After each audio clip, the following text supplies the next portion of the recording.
This news is brought to you by Cherupuzha cooperative hospital. കുറഞ്ഞ ചെലവിൽ മെച്ചപ്പെട്ട ചികിത്സ.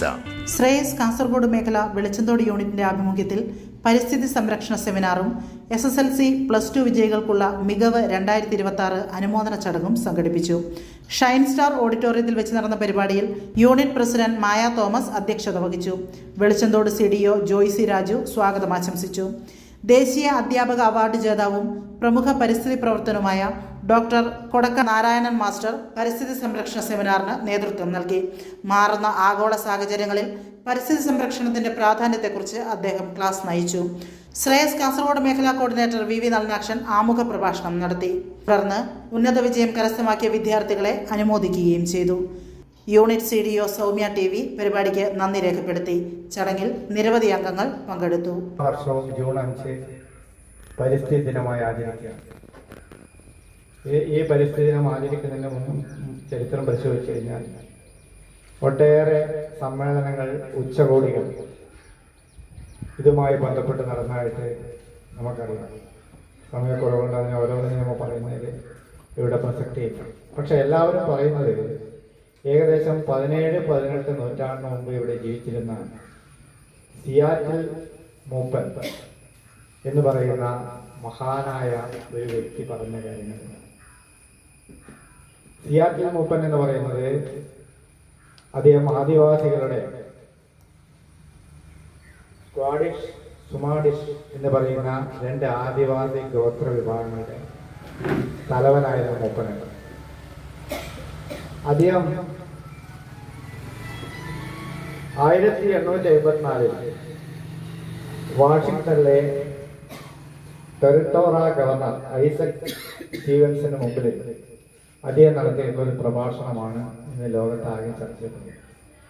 ആ പ്രഭാഷണം അദ്ദേഹം പറഞ്ഞതല്ല, അല്ലെ അത് പറഞ്ഞ അതുപോലെയല്ല ഇപ്പം പ്രചരിപ്പിക്കുന്നത് എന്നൊക്കെയുള്ള വിവാദങ്ങൾ നിലനിൽക്കുമ്പോൾ തന്നെ അദ്ദേഹം പറഞ്ഞ കാര്യങ്ങൾ തന്നെയാണ് ആവശ്യമായ വ്യാഖ്യാനങ്ങളും കൂട്ടിച്ചേർക്കലൊക്കെ കൊടുത്തുകൊണ്ട് ലോകത്തിന് അറിയപ്പെടുന്നത്. അപ്പോൾ ശ്രേയസ് പോലെയുള്ള സംഘടന ആദ്യമായി പഠിക്കേണ്ട ഒരു മഹത് വ്യക്തിയാണ് സിയാറ്റിൽ മൂപ്പൻ.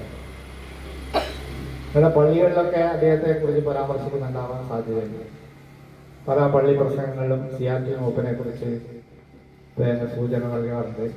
പല അച്ഛന്മാരും വികാരിമാരും ഇതേക്കുറിച്ച് പറയുന്നത് ഞാൻ കേട്ടിട്ടുണ്ട്.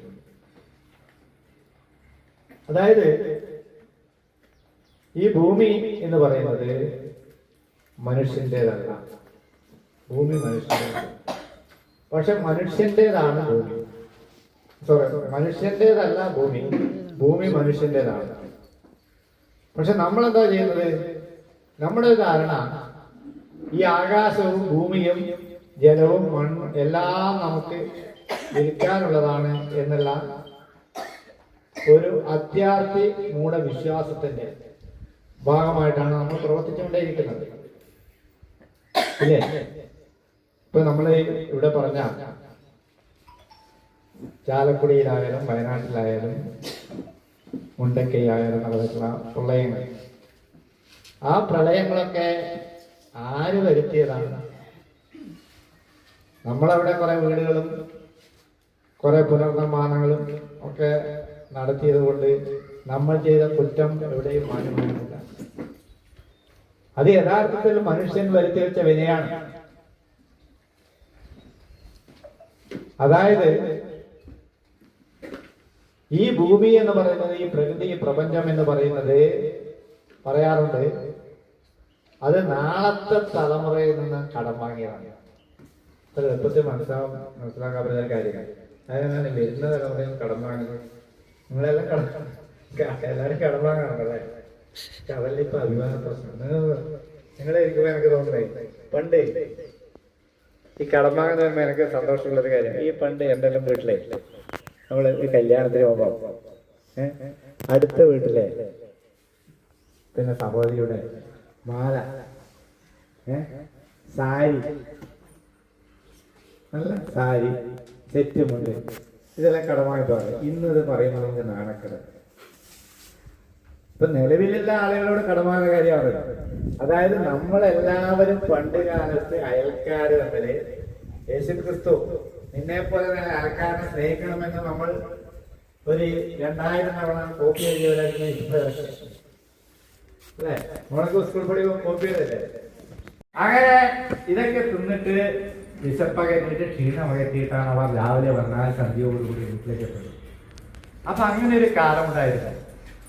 ആ കാലത്തെ കുറിച്ചാണ് സിയാറ്റിൽ മൂപ്പനെ പോലെയുള്ള മഹാത്മാഗാന്ധിയെ പോലെയുള്ള ആളുകൾ പറഞ്ഞിരിക്കുന്നത്. ഈ ഭൂമി എന്ന് പറയുന്നത് വരുന്ന തലമുറയിൽ നിന്ന് കടം വാങ്ങിയതാണ്. നമ്മളൊരു സാധനങ്ങൾ കടം വാങ്ങാറില്ല, വായ്പ എടുക്കാറില്ല. ഇപ്പൊ ബാങ്കിൽ നിന്നൊക്കെ വായ്പ എടുക്കാറുണ്ട്. നമ്മൾ ബാങ്കിൽ നിന്ന് വായ്പ എടുക്കാത്തത് വളരെ കുറവായിരിക്കും. ഇപ്പൊ വായ്പ എടുത്തു കഴിഞ്ഞാൽ അതിനെന്ത് ചെയ്യണം? പലിശ അടക്കണം അല്ലേ? ഇപ്പൊ 10,000 രൂപയിൽ 20,000 അല്ലെ 1 ലക്ഷം രൂപ കടത്ത് കഴിഞ്ഞാൽ കൃത്യമായിട്ട് അടച്ചില്ലെങ്കിൽ 1 ലക്ഷത്തിന് പകരം ചിലപ്പോൾ 4 ലക്ഷം 5 ലക്ഷം അടിക്കും. ജപ്തിയാവും, വീട് വിൽക്കും, പറമ്പ് വിൽക്കും, അവസാനം കഷ്ടത്തിലാവും. പിന്നെ എളുപ്പ വഴി കാണും. അതൊന്നും നമ്മൾ ഇഷ്ടപ്പെടാത്ത കാര്യങ്ങളാണ് കാര്യങ്ങൾ. അപ്പൊ അതാണ് കടം. കടം എന്ന് പറയുന്നത് നമ്മളെ എപ്പോഴും ബുദ്ധിമുട്ടിക്കുന്ന കാര്യമാണ്. അപ്പൊ നമ്മൾ വരുന്ന തലമുറയിൽ നിന്ന് കടം വാങ്ങിയതാണ് എന്ന് പറഞ്ഞാൽ നമ്മൾ ഇനി വരുന്ന തലമുറയ്ക്ക് പലിശ സഹിതം തിരിച്ചു കൊടുക്കേണ്ടതാണ് നമുക്ക് കിട്ടിയിരിക്കുന്ന ഈ പാവനമായ ഭൂമി. അതെങ്ങനെയാണ് പലിശ സഹിതം തിരിച്ചു കൊടുക്കുക? അത് ഏതെങ്കിലും ഒരു ജൂൺ 5 തീയതി അല്ലെങ്കിൽ ജൂൺ മാസത്തില് നമ്മൾ ഒരു ദിനം ആചരിച്ചുകൊണ്ടൊന്നും കാര്യമില്ല. പരിസ്ഥിതി എന്ന് പറയുന്നത് എന്റെ ജീവിതത്തിന്റെ ഭാഗമാണ്. ഞാൻ രാവിലെ എഴുന്നേൽക്കുന്ന മുതൽ രാത്രി കിടക്കുന്ന വരെ ഞാൻ ധരിക്കുന്ന വേഷം, ഞാൻ കഴിക്കുന്ന ആഹാരം, ഞാൻ എന്റെ കുട്ടിയോട് കാണിക്കുന്ന പെരുമാറ്റം, ഇതെല്ലാം പരിസ്ഥിതി പ്രവർത്തനം. മലയോരത്തിന്റെ മണ്ണിൽ ആതുര ശുശ്രൂഷ രംഗത്ത് സഹകരണ മേഖലയുടെ നിറച്ചാർത്ത് ചെറുപുഴ കോപ്പറേറ്റീവ് ഹോസ്പിറ്റൽ. കുറഞ്ഞ ചെലവിൽ മെച്ചപ്പെട്ട ചികിത്സ, അസ്ഥിരോഗം, ENT, സ്കിൻ, പൾമനോളജി, സൈക്കാട്രി, കൂടാതെ 24 മണിക്കൂറും പ്രവർത്തിക്കുന്ന കാഷ്വാലിറ്റി ലാബ്, ഫാർമസി സൗകര്യങ്ങൾ, കൂടാതെ ortho operation theatre, physiotherapy, audiology, speech therapy, NICU, PICU സൗകര്യം, റേഡിയന്റ് വാമർ, ഫോട്ടോതെറാപ്പി, ECG, കൂടാതെ അത്യാധുനിക ഡിജിറ്റൽ എക്സ്റേ സൗകര്യം. ചികിത്സയ്ക്കിനി ചിലവേറില്ല. Cherupuzha cooperative hospital. കൂടുതൽ വിവരങ്ങൾക്കും ടോക്കൺ ബുക്കിങ്ങിനുമായി ബന്ധപ്പെടുക 04985242 മൊബൈൽ 6238064141.